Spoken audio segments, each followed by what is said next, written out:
कार्तिक घबराया हुआ अपने घर वापस आता है। तब उसका बड़ा भाई दिनेश उससे पूछता है, इतनी रात तक कहाँ था, क्या कर रहा था? भैया मैं थोड़ा रास्ता भूल गया था। रास्ता भूल गया था? इतनी दूर निकल गया था क्या घर से? गांव के तो सारे रास्ते पता है तुझे। चल अब जल्दी खाना खा ले। जी भैया। अपनी आंखें खोलिए, देखिए आपके भक्त का क्या हाल हुआ है।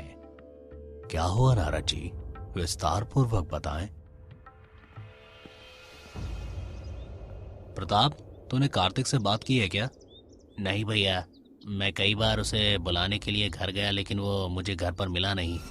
उसके भैया बता रहे थे कि आजकल बहुत घबराया घबराया सा रहता है। लगता है उस घटना को वो भूल नहीं पा रहा।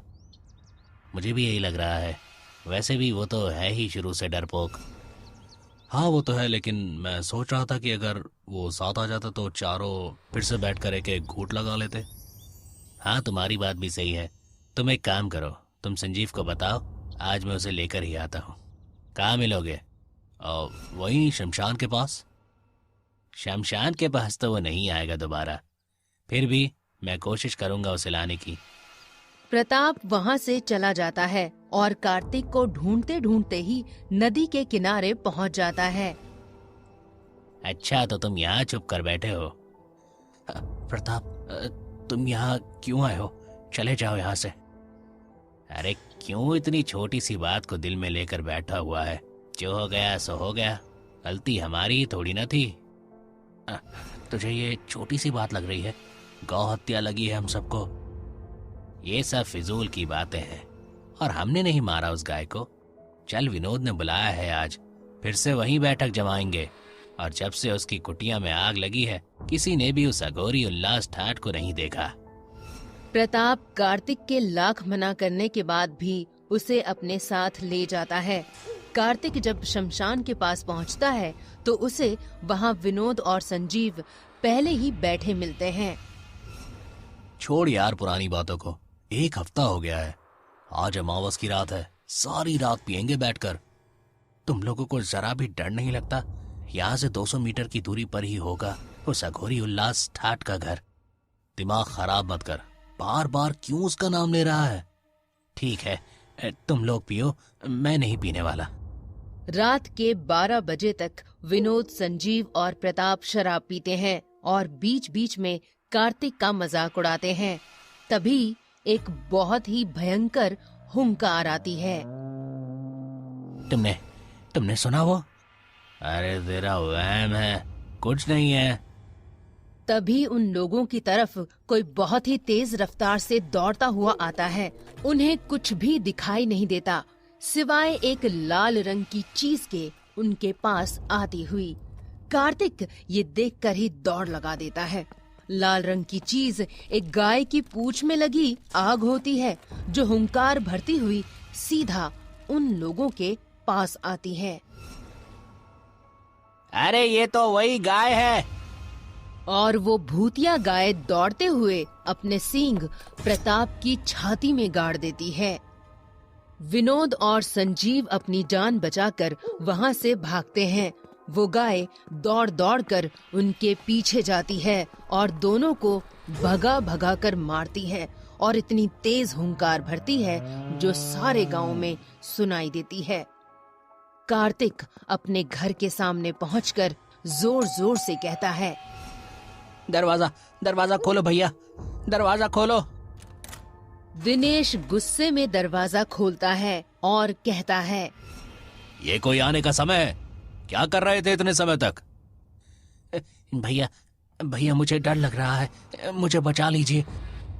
दिनेश कुछ समझ नहीं पाता, लेकिन कार्तिक घर के अंदर आता है और बिस्तर पर सो जाता है। अगले दिन गांव में सबको पता चल जाता है कि प्रताप की मौत हो गई है और संजीव और विनोद घायल हो चुके हैं। विनोद दिनेश के घर आता है। दिनेश का बेटा कीर्तन दरवाजा खोलता है, जो महज 10 साल का था। अरे विनोद चाचा, आपको इतनी चोट कैसे आई? मैं कार्तिक से बात करना चाहता हूँ, क्या वो घर के अंदर है? हाँ चाचा, अंदर ही है, पर वो किसी से बात नहीं करना चाहता। मुझसे जरूर करेगा। विनोद अंदर आ जाता है और कार्तिक से बात करने से पहले दिनेश उसे रोकता है। क्या हुआ विनोद, तुम्हें इतनी चोट कैसे लगी? और तुम और कार्तिक मुझसे क्या छुपा रहे हो? क्यों आए हो विनोद तुम यहाँ? चले जाओ भैया, बहुत बड़ी समस्या हो गई है। 1 हफ्ते पहले विनोद और बाकी तीनों दोस्त शमशान के पास बैठकर शराब पी रहे थे। तुम लोगों को शर्म नहीं आती? यहाँ बैठकर शराब पी रहे हो?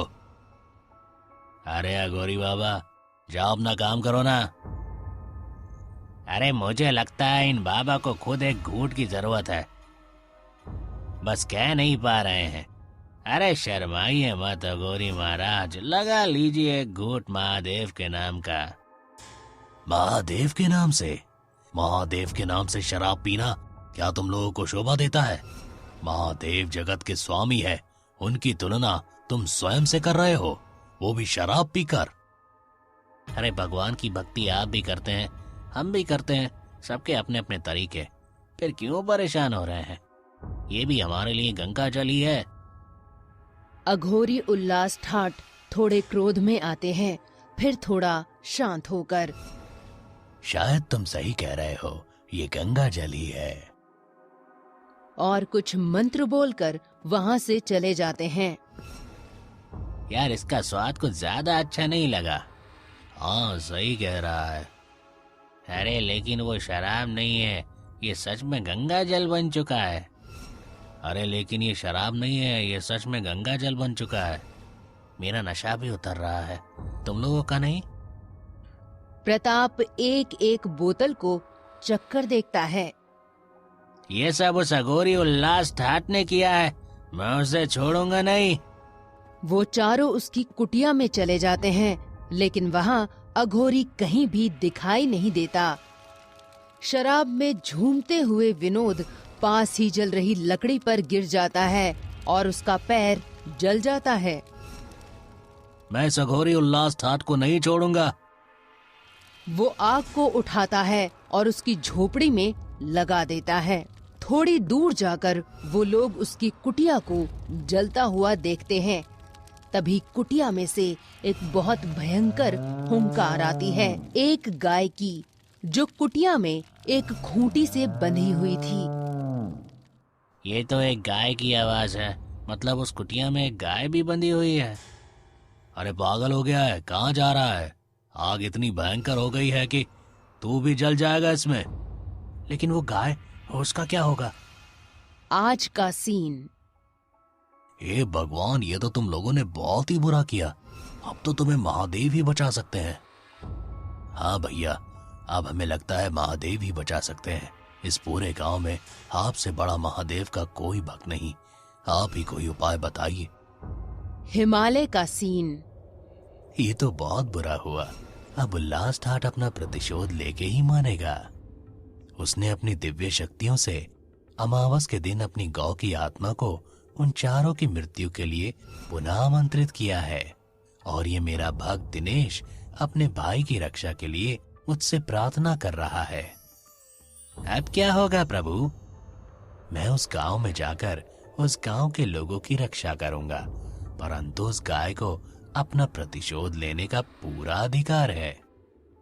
इतना कहकर महादेव अंतर्ध्यान हो गए। गांव का सीन।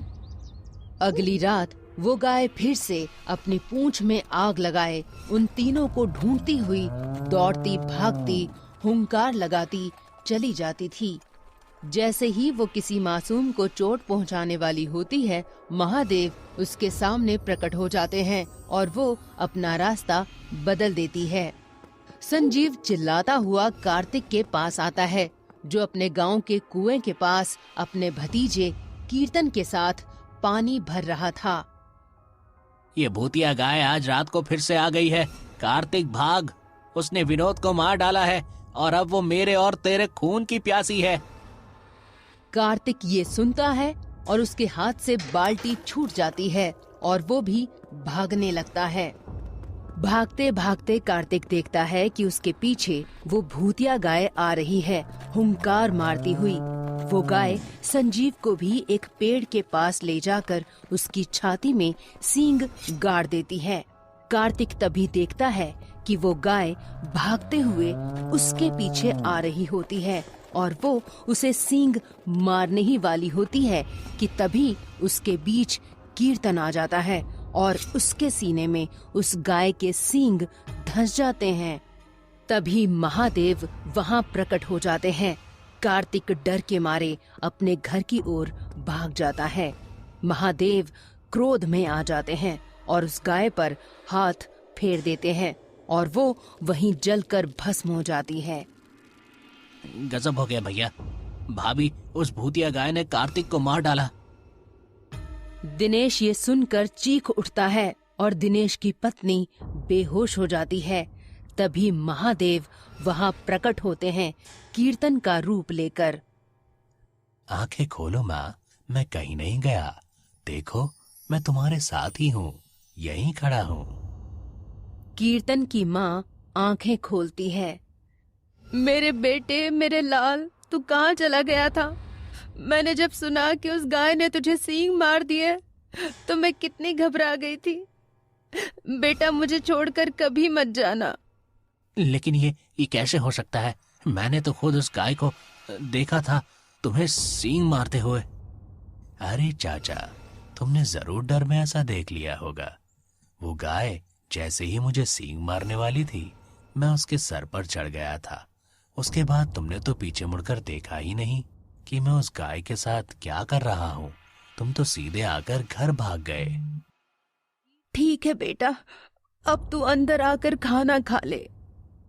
अभी नहीं, मुझे एक छोटा सा काम पूरा करना है। मैं अभी आता हूँ, तुम घबराना मत।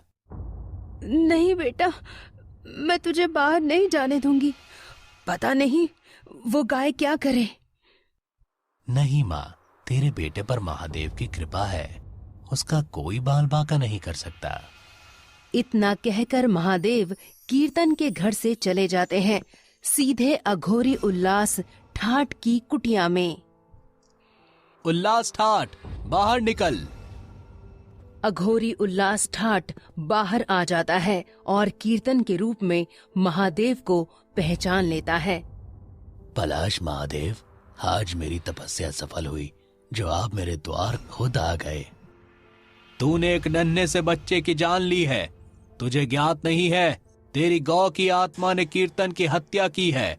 अगर मेरे क्रोध से बचना चाहता है तो उस बालक की आत्मा उसके शरीर में डाल दे। मेरा प्रतिशोध अभी पूरा नहीं हुआ महादेव। एक अपराधी अभी भी जीवित है। अपराध की सजा देना तेरा काम नहीं है। मैंने उस गाय की आत्मा को नष्ट कर दिया है, जैसे ही महादेव की इच्छा। अघोरी उल्लास ठाट अपनी तंत्र से कीर्तन के शरीर में कीर्तन की आत्मा वापस डाल देता है और उसके घाव पर मरहम लगा देता है।